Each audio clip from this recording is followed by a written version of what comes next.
Hi, kids. Welcome to another Green Hat Stories. You too, mums and dads.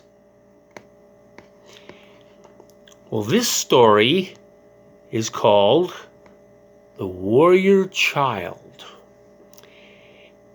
In a land called Kelos lived Wrath the dragon, and the very name made kings and their people shudder with fear.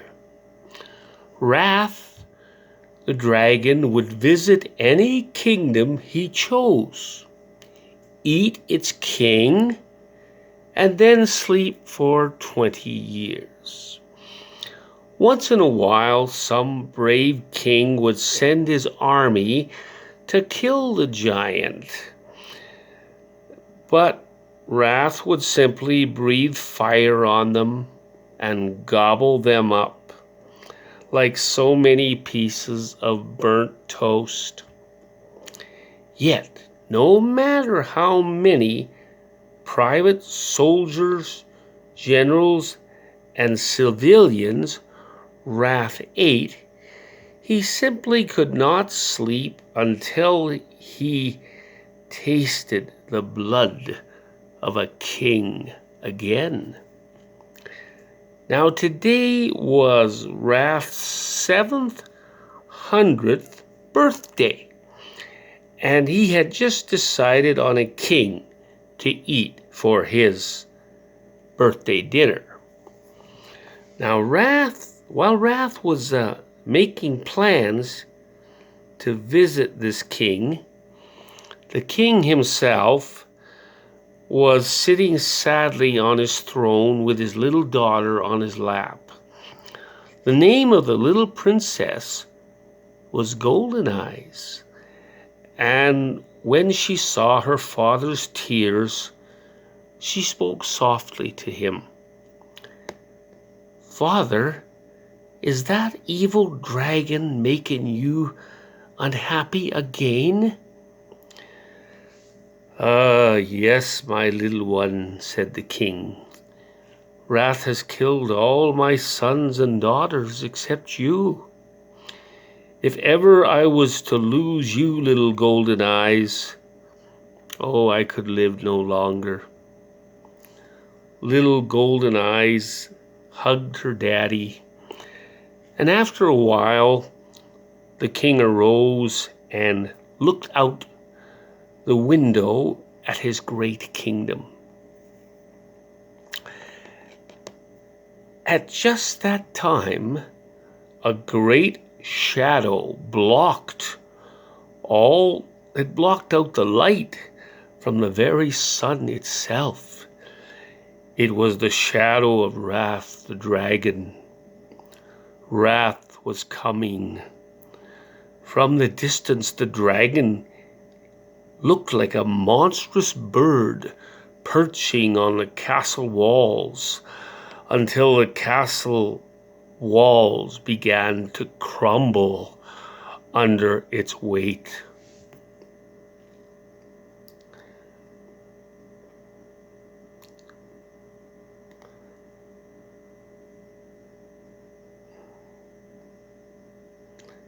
It was then that Wrath saw the king staring straight at him.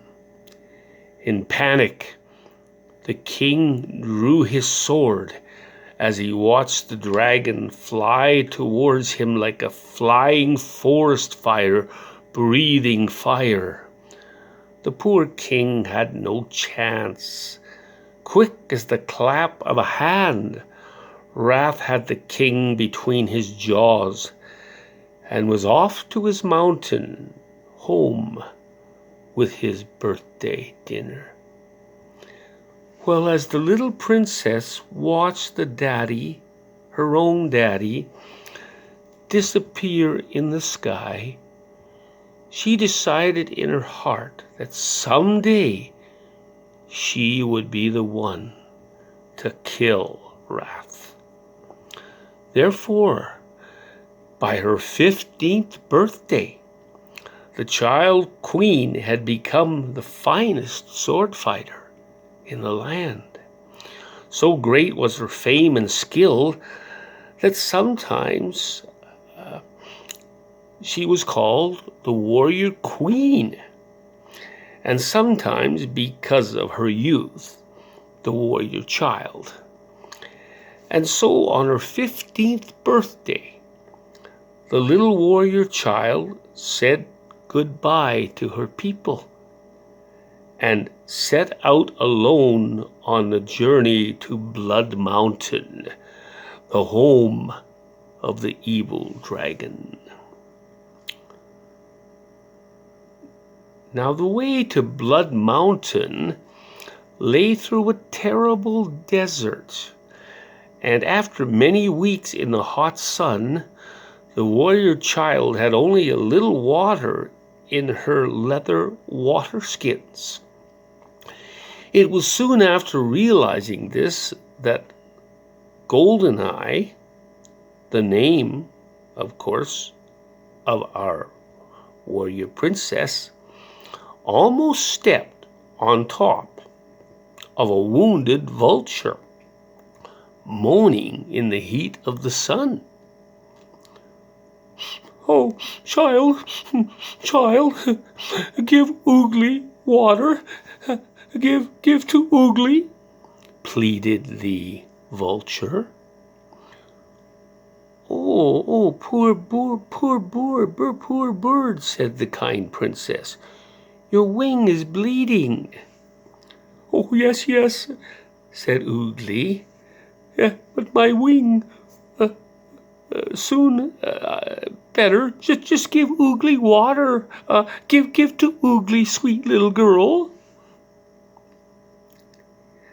But even as the ragged bird spoke, he attacked the princess with a sudden rush, hoping to catch the child by surprise, then strike her down with his wings and snatch her water skins off her body. However, the warrior child moved with wondrous speed, and the ugly old vulture succeeded only in stumbling over his own bleeding wing and digging his beak into the desert sand. Oh, evil little girl," said the angry bird through the sand in his beak and eyes. "Oh, you rotten little girl. Now Oogly doesn't like you at all. Oogly is very, very angry at a tricky little girl."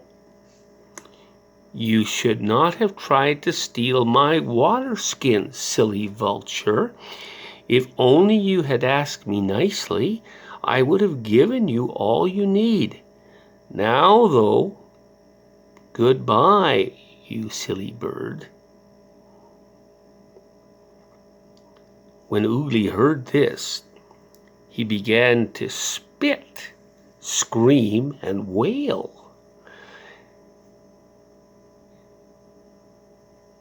He ground his beak together and called the little warrior queen a great many names that were both nasty and untrue.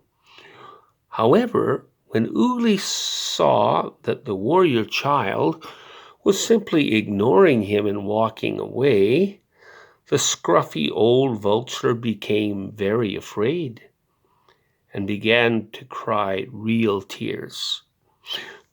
Oh, sweet little girl, Oogly's sorry. Help, Oogly, please. Help or Oogly die. Oogly's very thirsty. Oogly so thirsty. Oogly, oh, sorry, little girl. Oogly, very, very sorry. Please help, Oogly. Please, sweet little girl. Well, the little warrior child turned away and walked even more quickly so that she would not have to look at the sad vulture. One more time, the warrior child looked back. She saw his face, and she knew that the old bird had given up. His beak and wrinkled face lay buried and heavy in the sand. Suddenly, the sad bird's eyes grew bright, and he swiftly lifted his head. And indeed, he began to flap about and nod excitedly. "Oh, little girl is coming back. Oogly is so happy. Oh, hurry back, little girl. Yes, hurry back because Oogly is very thirsty. Yes, yes, thirsty. Oh, yes, thirsty little girl. Happy Oogly is waiting for nice little girl." "Quiet, you old vulture," said Goldeneye. "Now we're both likely to die, you annoying bird. There is barely enough water for me, and certainly not enough for both. Now stop talking and blithering and drink." Well, very quickly, Oogly had greedily swallowed every drop of water Goldeneye had allowed him. But after he finished drinking, Oogly was afraid again, for he knew that without water, the hot sun would soon enough dry his bones for good. The other vultures, like himself, would then come and pick the skin of his bones. "Look, look," shouted the warrior queen. "There's a great creature in the sky coming towards us." The shadow of a mighty bird stood directly above them, and a great golden eagle, shining under the sun, glided to the ground on a hill not even 10 yards from the vulture and the warrior child. This was an eagle like no other, the eagle over all eagles and over every bird of the sky. The frightened old vulture had to stretch his neck just to see the eagle's talons dig into the sand.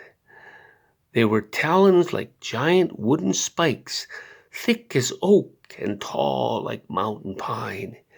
In truth, the eagle was almost as big as Wrath himself, the dragon. Under the shade of his mighty form, the trembling vulture and the warrior child heard his voice. "Do not fear me, child. I have seen your kindness to this woeful old feather-rag bird. Where are you going, little child, and why have you risked this desert of death?" "I'm going to kill Wrath the dragon," said the determined young girl. On hearing her words, the mighty eagle grew thoughtful. Then, without warning, spread his wings, and with a mighty sweep, whisked the vulture and the child onto his mighty back. Higher and higher the mighty eagle took them through the clouds and across the desert of death, till they came to the streams and lakes of the long, wide forest. There, beside a quiet blue pool, the eagle gently placed his passengers on the ground. Then once again he spoke.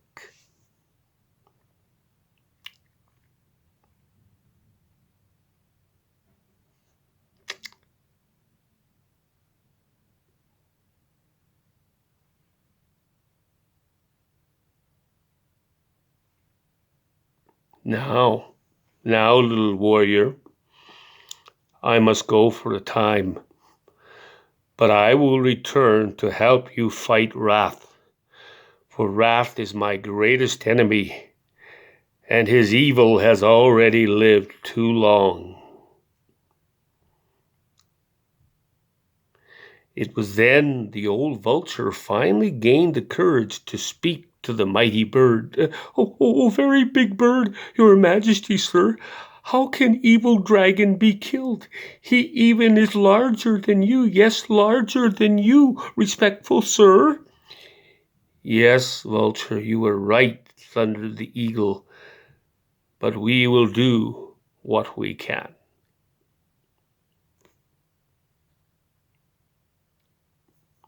After some kindly words to the little golden eyes and a rather brisk goodbye to the vulture, the giant bird brought his wings together and took flight over the sun-bright mountains. Even as the eagle melted into the distance, Oogly saw little warrior girl swiftly fell to sleep, for they were both weary to the point of death. Then at the whisper of dawn the little girl awoke and began to walk towards Blood Mountain. At just about that time Oogly awoke, groaning and blurry-eyed. Even so, he could faintly see the child queen moving away from him. "Oh, hey, little girl, where you go? Oogly, come too. Oh, wait for Oogly." "Oh, Oogly, you don't need me," said the warrior child. "Your wing will be better in a few days, and there's lots of water around here. Goodbye, Oogly. I wish you well." "Oh, no, no, little girl. Oh, Oogly, come too. He likes little girl. Yes, Oogly, very grateful. From now on, Oogly will be a good vulture. Not like other vultures. No, not Oogly anymore. Yes, little girl. Yes, Oogly will stop eating dead bodies too. Now Oogly will be a very kind, good bird. You will see." And so it was that the beautiful warrior child and the rough old vulture made their way through the mountain path that would finally lead to the home of Wrath. As the journey continued, the little warrior child walked towards a certain tree with a poisonous snake.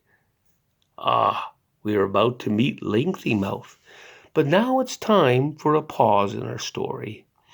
They're on their way, and in our next gathering to the story, we will then learn more as the warrior child begins to move towards Blood Mountain to bring an end to Wrath the Dragon.